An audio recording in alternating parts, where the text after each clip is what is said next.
సాక్ష్యం ఏంటంటే నేను విశాఖ డైరీలో 2005లో జాయిన్ అయ్యాను. అంటే సుమారుగా 20 సంవత్సరాలు గడుస్తుంది. మిగతా ఏ ఆర్గనైజేషన్ అయినా సరే ప్రొఫెషనల్ పీరియడ్ అని చెప్పి 6 months లేదో 3 months ఉంటుంది, 3 years ఉంటుంది. అయితే దురదృష్టవశాత్తు నాకు రెగ్యులర్ చేయడానికి అంటే ఆ కంపెనీలో నన్ను పర్మనెంట్ చేయడానికి 20 సంవత్సరాలు పట్టింది. దేవుడు ఎంత పరీక్షించాడంటే చాలా దారుణం అనమాట. అది 2000లో నేను 5లో విశాఖ డైరీ హాస్పిటల్లో జాయిన్ అయ్యాను. కొన్ని రోజులు అక్కడ పనిచేసిన తర్వాత అక్కడ నుంచి నన్ను రాజమండ్రి పంపించారు. విశాఖ డైరీలో తీసుకొని రాజమండ్రిలో 3 years పనిచేసిన తర్వాత అక్కడ నుంచి నేను పలాస, బరంపూర్ తిరిగి వచ్చాను. తర్వాత విశాఖపట్నం ట్రాన్స్ఫర్ వచ్చాను 2015లో. అయితే అది 2012లో అవ్వాల్సిన మాది రెగ్యులైజేషన్.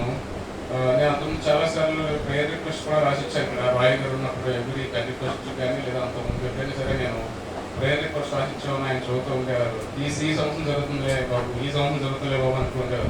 అయితే నేను ఎక్కడ విశ్వాసం విడిచిపెట్టలేదు, కానీ దేవుని నిలకడగా ఉండి ఒకవేళ రాకపోయినా పర్లేదు దేవుడి శక్తి ఇదైతే ఇలాగే చేద్దామని చెప్పి.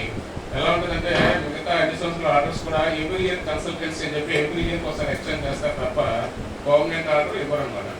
అలా గవర్నమెంట్ ఆర్డర్ ఇవ్వకపోతే రేపు ఏమైనా కంపెనీ వైండప్ అయినా, కంపెనీ ఏమైనా డిస్ప్యూట్స్లో పడినా మాకు తర్వాత రిటైర్ అవ్వడానికి ఛాన్స్ ఉండదు. తర్వాత మాకు ఏ గ్రాచ్యుటీ ఉండదు, ఏ పెన్షన్స్ ఏమి ఉండవు అనమాట. కంపెనీ నుంచి రావాల్సిన ఫైనల్ సెటిల్మెంట్లు కూడా ఏమి ఉండవు. ఊరికే ఆ ఇయర్ అయిపోయిన తర్వాత మేము మా ఇంటికి మేము వెళ్ళిపోవడం తప్ప మా పిఎఫ్ పట్టుకోవడానికి ఏ రకమైన బెనిఫిట్స్ ఉండవు. అయితే మేము ప్రార్థిస్తున్నాం. నేను ఎక్కువగా పట్టించుకోలేదు. 19 సంవత్సరాలు అయితే నాకు భారం కలిగి ఉండేది. రెగ్యులర్ అయితే బాగుంటుంది కదా. ఉద్యోగికి పర్మనెంట్ అనేది చాలా అవసరం అండి. ఎందుకంటే అన్ని బెనిఫిట్స్ రావాలంటే చాలాసార్లు అది మేము జాయిన్ అయిన విశాఖ కోఆపరేటివ్ డైరీలో మేము జాయిన్ అయిన తర్వాత అది కంపెనీ యాక్ట్లో మెర్జ్ అయ్యింది కొన్ని రాజకీయ కారణాల వల్ల.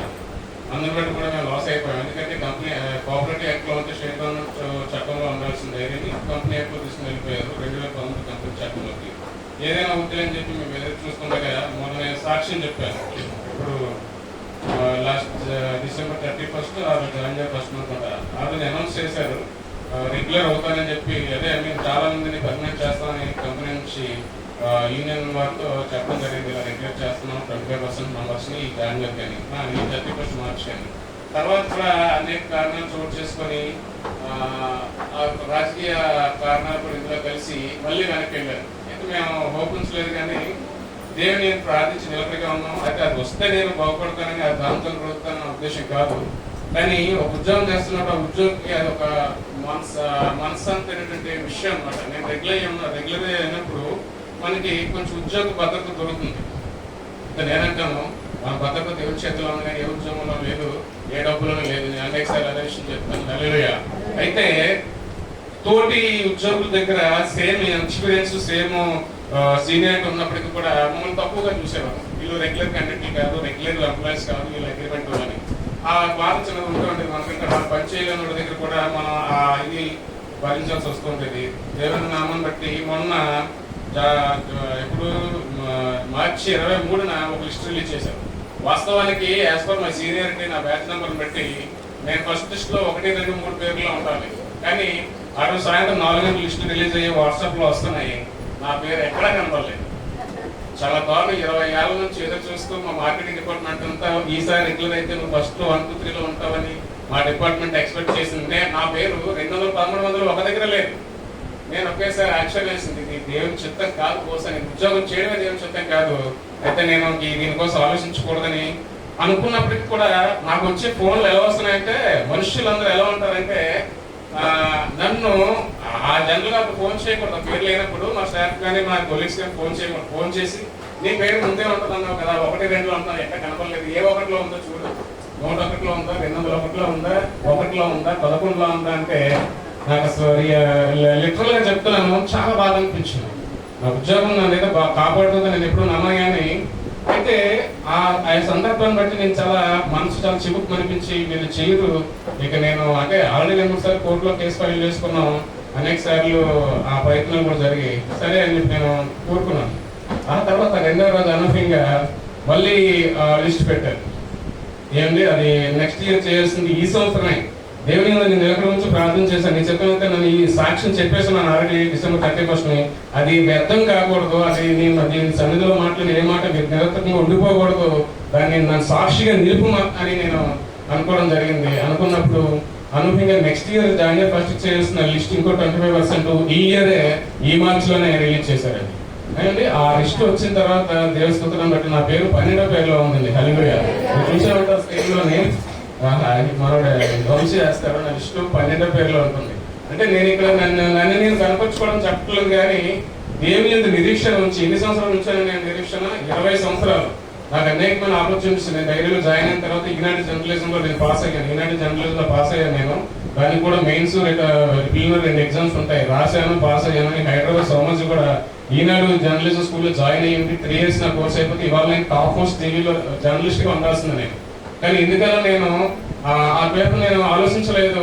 ఈ విశాఖ డైరీ, మీకు విశాఖ డైరీ గొప్పదనం చెప్తాను ఏంటంటే 2002-2003 సంవత్సరంలో గవర్నమెంట్ టీచర్స్ ఏమండి సెకండరీ గ్రేడ్ టీచర్స్ ఎవరి స్కూల్ అసిస్టెంట్లకు ఉన్న జీతం కూడా విశాఖ డైరీలో ఉన్న ఏ సూపర్వైజర్ ఉన్న శాలరీ కూడా స్కూల్ అసిస్టెంట్ టీచర్లకు ఉండేది కాదు. 2 టీచర్స్ గవర్నమెంట్ జాబ్ వదిలేసి మా దాంట్లో జాయిన్ ఎప్పటికీ ఎలా ఉన్నారు, కానీ ఇప్పుడు బాధపడుతున్నారు. వాళ్ళేమో 1,20,000కి వెళ్ళారు, మీరు 60,000లో ఉన్నారు. అంటే కంపెనీలు వేరు, గవర్నమెంట్లు వేరు. గవర్నమెంట్ బిఆర్స్ వచ్చిన తర్వాత అనేక పరిణామాలు చూసుకొని ఒకరు నేను బాగా చేశాను వెళ్తాయి.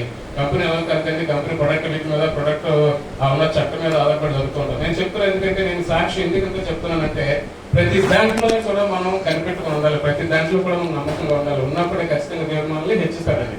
నేను నా గొప్పతనం కోసం చెప్పట్లేదు. ఇంకో విషయం ఏం చెప్తున్నానంటే నేను రెగ్యులర్ అవుతాను. ఖచ్చితంగా ఈ దేవుని కన్స్ట్రక్షన్ జరుగుతున్న మందిరము ఒక 10,000 రూపాయలు కానుక ఇవ్వాలని నేను అనుకున్నాను. రెగ్యులర్ చూస్తే అవడం లేదు, ఫిబ్రవరి అవుతుంది, జనవరి అవుతుంది, అవడం లేదు. కానీ నేనేమనుకున్నాను, అయ్యో నేను ఆ మాటని సాక్ష్యం కూడా చెప్పాను, సో నా మాట నిరర్థకం కాకూడదు, దేవునికి ఇస్తానని ఎప్పుడు వెనక్కి తీయకూడదని చెప్పి లాస్ట్ 1 week బ్యాక్ అమ్మగారు నేను 10,000 గమనించండి. నేను మాట చెప్పేది నా కోసం, నన్ను నేను గణపతి కోసం కాదు, కానీ దేవుడు చేసిన మేలు చెప్పాలని ఇన్స్పైర్ అవ్వాలని మాత్రం చెప్తున్నాను. 10,000 రూపాయలు నేను చర్చ్ కన్స్ట్రక్షన్ కోసం విత్తానండి, ఆల్రెడీ ఇచ్చేసాను నేను.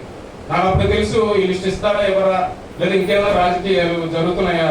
ఏమండి మా చైర్మన్ గారు ఒక పార్టీలో ఉండేవారు, ఈ తర్వాత ఇంకొక పార్టీ రూలింగ్ పార్టీలోకి వెళ్ళారు. అందుని బట్టి కూడా ఆ లిస్టులో ఆగిపోతాయి, ఈ ఎంప్లాయీస్ ఎవరో వాళ్ళ రిక్వెస్ట్ కన్సిడర్ చేయడం మేము అనుకున్నాం. అయినప్పటికీ దేవుని కృపను బట్టి నాకు రాలేని దానికి నాకు రాలేని పర్మిషన్ కి ప్రమోషన్ కి నేను దేవునికి అనుకున్నాను కాబట్టి నేను 10,000 రూపాయలు దేవునికి మందిరాన్ని కన్స్ట్రక్షన్ కోసం ఎత్తడం జరిగింది. ఎదురు చూస్తున్నాను, దేవుడు నా ఆశను నెరవేర్చాడండి. అంటే నేను 20 సంవత్సరాల తర్వాత రెగ్యులర్ అయ్యి ఈ రోజు నేను పర్మనెంట్ అయ్యి విత్ ప్రమోషన్ తో వచ్చాను. అన్ఫార్చునేట్లీ నా సర్వీస్ గుర్తించకపోవడం వల్ల మా క్యాడర్ లో ఆఫీసర్కి వెళ్ళారండి. ఆఫీసర్ క్యాడర్ లో ఉన్నారు, మనం ప్రమోట్ అయినప్పుడు 5 years లో అసిస్టెంట్ మేనేజర్ అవుతారు. అయితే నేను ఇంకా ఎగ్జిక్యూటివ్ క్యాడర్ లోనే ఉన్నాను. దేవుని చిత్తం అయితే ఆ సర్వీస్ ఏదైతే నేను సర్వీస్ రెగ్యులర్ అవ్వకపోవడంలో నేను సర్వీస్ కోల్పోయానో ఆ సర్వీస్ ని కన్సిడర్ చేయమని మేము మాట్లాడుతున్నాం, లేదా కోర్టులో మేము ఫైల్ పిటిషన్ చేస్తున్నాం. ఎందుకంటే నేను జాయిన్ అయింది కూడా 2005. వాళ్ళు రెగ్యులర్ చేయకపోవడం వల్ల నేను సర్వీస్ ని కోల్పోయి ఇప్పుడు ఏదైతే ఆఫీసర్ క్యాడర్ లో ఉండాలో నేను ఆ క్యాడర్ లో లేను. అందుని బట్టి నేను ప్రార్థిస్తున్నాను, నేను విశ్వసిస్తున్నాను. నా ఉద్యోగం గొప్ప కదా, నేను మొదటి నుంచి చెప్తూ ఉంటాను. మేము కష్టపడి పని చేసుకున్న వాళ్ళు వ్యవసాయదారులని, మేము వ్యవసాయం చేసుకుని కూడా బతుకుతాము. కాకపోతే నేను చేస్తున్న పని విషయంలో దేవుడు నన్ను హెచ్చించారు. ఎందుకంటే అనేక మందికి నేను సాక్షిగా కనబడాలి. నా ఆఫీస్ లోని మా డిపార్ట్మెంట్ లోని నువ్వు దేవుడిని నమ్ముకుంటావు కదా, దేవుడు నీకు ఏం చేశాడు మేలు అన్న టైప్ లో మాట్లాడుతున్నప్పుడు అనేక సార్లు నన్ను బట్టి దేవుడు తగ్గించబడి మాట్లాడుతున్నాడేమో నాకు కొంచెం బాధ అనిపించింది. అంటే నేను ఒక విషయం చెప్పగలను, చర్చి మందిరం కన్స్ట్రక్షన్ స్టార్ట్ అవుతుంది, మీకు నచ్చిన, మీకు తోచిన, మీకు కలిగిన సహాయం చేయమని ఒక అనౌన్స్మెంట్ చేశారు. ఎప్పుడు కూడా ఆ మాటని పెనట్రేట్ చేయలేదు, అంటే పదే మన మీద రుద్దలేదు, గమనించలేదు, ఒకే ఒకసారి చెప్పారు. అయితే మనం ఎంతవరకు స్పందించాం. మన జీవితంలో అనేక సమస్యలు ఉంటాయి, వ్యాధులు ఉంటాయి, బాధలు ఉంటాయి, పెళ్లిళ్ళు ఉంటాయి, చదువులు ఉంటాయి, మనకే గృహం లేకుండా ఉంటది. కానీ దేవుని నామాన్ని బట్టి ఆ ఒకే ఒక మాట పిలుపునిచ్చారు, దేవుని మందిరం కట్టబడుతుంది. ఈ మందిరం ఏంటి మరో 20 ఏళ్ళకి 30 ఏళ్ళకి మనం గట్టించిపోయిన తర్వాత కూడా, మనం చనిపోయిన తర్వాత కూడా అనేక మంది తరాలకి అక్కడ సువార్త వెదజల్లబడుతుంది, అనేక మంది ఆత్మలకి ఆయన అది స్థావరంగా ఉండబోతుంది. అయితే మనం దాన్ని ఎంత సింపుల్ గా తీసుకున్నామో నేను మాట్లాడతాను. ఎందుకంటే ఎప్పటి వరకు ఎప్పుడు విత్తే వల్ల విత్తనం కాదండి. నేను మనం చెప్పినట్టుగా పేద విధవరాలు తనకున్న కొంచెం పిండిలోనే 2 అప్పాలు చేసి పెడితే దేవుడు ఆమెకి నూనె వ్యాపారం ఇచ్చాడు. హల్లెలూయా. ఆమె నూనె వెళ్ళలేదాక ఆమె కొండలు ఖాళీ అవ్వలేదు, అంత సమృద్ధిగా ఆశీర్వదించబడ్డాడు. అయితే మనం ఏం చేస్తున్నాం? నేను ఇచ్చే 100 రూపాయలు, నేను ఇచ్చే 1000 రూపాయలు ఇక్కడ పెద్ద ఉపయోగం ఉండదని అనుకుంటున్నామేమో. కానీ మన కుటుంబంలో మన ట్రూ గాస్పెల్ ఫెలోషిప్ లో 70 ఫ్యామిలీలు ఉన్నాయి. మన ఈ విషయాన్ని ఎవరు మాట్లాడడం లేదు. నేను పరిశుద్ధాత్మ దేవుని బట్టి ప్రేరణ పెట్టి మాట్లాడుతున్నాను. 70 సంఘాలు, 70 కుటుంబాలు కూడా 1000 రూపాయలు ఇస్తే ఎంత అవుతుంది? 70,000 రూపాయలు అవుతుంది. 2,000 ఇస్తే ఎంత అవుతుంది? 1,40,000 రూపాయలు అవుతుంది. ఏమండి? 5,000 ఇవ్వగలిగితే ఎంత అవుతుందండి? 3,50,000 రూపాయలు అవుతుందండి. 10,000 ఇవ్వగలిగితే 7 లక్షల రూపాయలు అవుతుంది. ఏ ఒక్కరి మీద బడ్జెట్ కాకుండా నేను చెప్తున్నాను, నీ గృహం లేదా ముందు నీకు ఇన్వెస్ట్ చేసి పెట్టండి. 4 ఇటుకలు నీకు పైన పేర్చండి. దేవుడు నీకు గృహాన్ని కట్టడం సిద్ధంగా ఉన్నాడండి. నీ అవసరతలను నువ్వు నీకోసం నువ్వు మొండి అంటే కృషితో ఆలోచించొద్దు, కానీ దేవుని కోసం పెట్టండి. నేను చాలా సార్లు చెప్పాను, మేము పలాసలో ఉన్నప్పుడు మందిరం కట్టాలని ప్రయత్నం చేసినప్పుడు అది నియర్లీ 25 lakhs పెద్దలందరూ కట్టారు. మేము జాయ్స్ బర్త్డేకి 10,000 మాత్రం. నేను ఏంటి గొప్ప కోసం చెప్పట్లేదు, కానీ కేవలం ఇన్స్పైర్ కోసం నేను మాట్లాడుతున్నాను. దయచేసి గమనించండి. అయితే మనం అందరం కూడా మనకు వచ్చే కానుకలు ఏవో మనం ఇచ్చే దాంట్లో 100, 200, 500 ఆలోచించద్దు. ఎవరి ప్రయాసం బట్టి వారు విత్తండి. ఖచ్చితంగా మీ జీవితాల్లో ఎన్నో సమస్యలు ఉండిపోయి ఉంటాయేమో, ఖచ్చితంగా ఆశీర్వదించబడతారు. మీ ఆర్థిక అవసరాలు తీర్చబడతాయండి. మీకు అప్పులు ఉన్నప్పటికీ అప్పుల్లో కూడా విత్తండి. పేద విధవరాలు 2 కాసులు తీసుకొచ్చి మందిరం వేస్తే దేవుడు సంతోషించాడండి. అది గమనించండి. ఖచ్చితంగా ఎవరో ఇస్తారులే, ఎవరో అందరిలో పరిచయం చేస్తున్న వాళ్ళ ప్రయాసం లేవంటే, వాళ్ళ బాధ్యతలు లేవా, వాళ్ళ బరువులు లేవా వాళ్ళ కుటుంబాలకి, అయినప్పటికీ వాళ్ళు మందిరం కోసం పనిచేస్తున్నారంటే వాళ్ళు ఇక్కడ ఉండడం కోసం కాదండి. మన జనరేషన్ కి సామ్యుల్ రాయ్ గారు ఇక్కడ మందిరం ఇచ్చారు కాబట్టి నువ్వు ఇక్కడ కూర్చొని వర్షిప్ చేస్తున్నావు. రేపేంటి పరిస్థితి? రేపేంటి? నువ్వందరూ కలిపి మీ అందరూ పార్టిసిపేషన్ అక్కడ ఉంటాయి కదంటే రేపు పొద్దున మందిరం ఆ గృహంతో అదే ఆ బిల్డింగ్ కట్టబడుతుంది. అందులో బట్టి కొంతమంది ఇవ్వగలిగిందని కూడా ఇవ్వకుండా, అంటే వాళ్ళకి సరిపడా ఇవ్వాల్సింది కూడా ఇవ్వకుండా తక్కువగా ఇచ్చి లేమికి వెళ్ళిపోతారని దేవుడు మాట్లాడతారు. అలా ఉండదు. కానీ మనకున్న దాంట్లో శ్రేష్టమైందని, మనకు అప్పులు ఉండొచ్చు, బాధ నుంచి, కష్టం నుంచి, కానీ శ్రేష్టమైనది ఆలోచించి ఇవ్వడానికి ముందుకు రండి. దయచేసి నా మాటలు మీరు వేరేలా అర్థం తీసుకోవద్దు, కానీ దేవుని యొక్క పరిచయ విషయం నేను మాట్లాడుతున్నాను, నన్ను గమనించండి. అందులో బట్టి నేను పర్టికులర్ గా మొన్న 10,000 రూపాయలు నేను అనుకున్న కానుకని ప్రమోషన్ రాకపోయినా ఇచ్చాను. కానీ దేవుని ప్రమోషన్ ఇచ్చాడు కదండి, మరీ గ్రాట్యుటీ చూపించాలి కదా. అందుని బట్టి నేను మరో 10,000 దేవుని సన్నిధిలో ఆ కన్స్ట్రక్షన్ కోసం ఇవ్వడానికి ఇష్టపడుతున్నాను. దయచేసి ఈ విషయాన్ని మీరు ఓన్లీ ఇన్స్పిరేషన్ మాత్రం తీసుకోండి. ఎవరిని ఈ మందిరంలో ఏ ఒక్కరు ఎక్కువ కాదు, అందరూ క్రైస్తవ సోదరులే. No discrimination about any richness or any poor or any illiteracy. ఈ ఏ విషయాలు పరిణామం తీసుకోవచ్చు. క్రైస్తవులు మాత్రమే మందిరంలోకి వస్తే క్రైస్తవులే.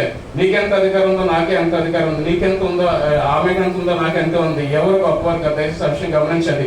మీకు కలిగిన దాంట్లో శ్రేష్టమైనదని చెప్తండి. ఒకవేళ ఈ రోజున ఈ 10 రోజులు ఇద్దలేకపోతే ఇంకా మందిరం కన్స్ట్రక్షన్ ఇంకా ఫినిషింగ్ టైం ఉంది, అప్పుడు చెప్తాను. నేను ఎందుకు చెప్తున్నానంటే తర్వాత విద్దామన్నా ఇక్కడ తీసుకున్న లేకపోయి ఉండొచ్చు. ఏమంటే ఇక్కడ నేను చెప్పాను మొన్న, మన కన్స్ట్రక్షన్ జరుగుతుందని అనేక మంది ఇండస్ట్రియలిస్టులు ఉన్నారు. ఒక బ్రోచర్ పట్టుకొని వెళ్తే లక్షల కానుకలు వస్తాయని నేను తీసుకెళ్తాను.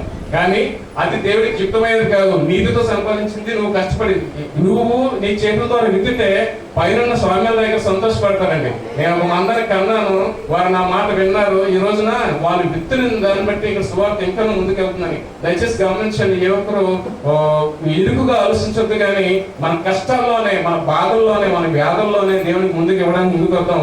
చాలా మంది డబ్బులు కలిగిన వాళ్ళు కూడా వెనక్కి నీ గృహాలు కట్టుకోవడానికో ఏమండి నీ పిల్లలు చదివించుకోవడానికి నువ్వు ముందుకు వెళ్ళొద్దు, కానీ నువ్వు దేవుని కోసం ముందుకు వస్తే ఖచ్చితంగా దేవుడికి ద్వారాలు తెరుస్తాడు. హల్లెలూయా. దేవుని బట్టి ఈ సాక్ష్యాలు సమయాన్ని బట్టి దేవుడు